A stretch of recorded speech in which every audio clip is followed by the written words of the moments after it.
So today I will discuss about thin layer chromatography. You already know that chromatography means a separation technique. We just take an sample and we will find out what is in their sample.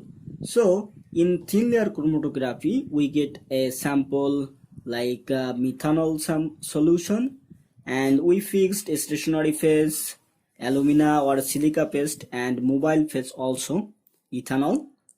And in thin layer chromatography you will find a plate of alumina or silica paste on there.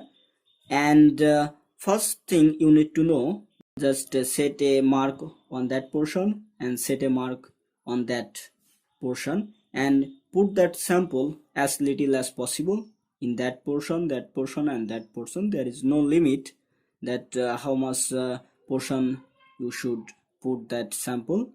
You may put 2% or 3% or 4%. It is as your wish. So then what will happen, here you will have a beaker, and this solution is ethanol. It is a polar solvent.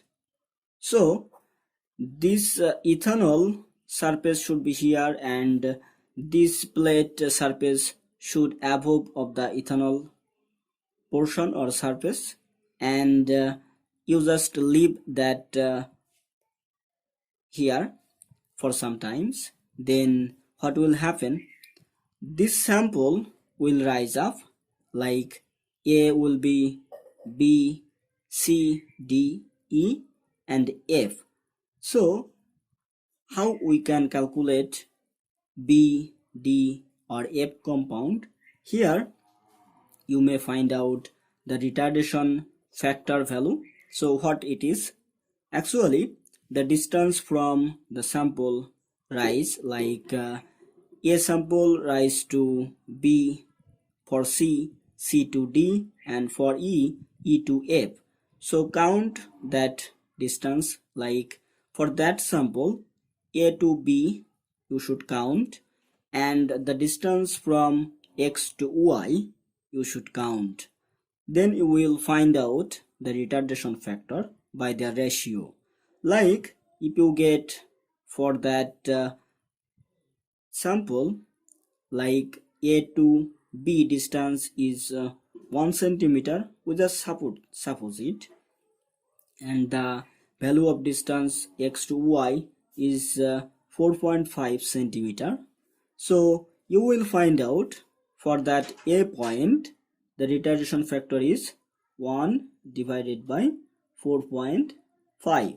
Then you will use a retardation factor value chart and you will find out what is in their A sample.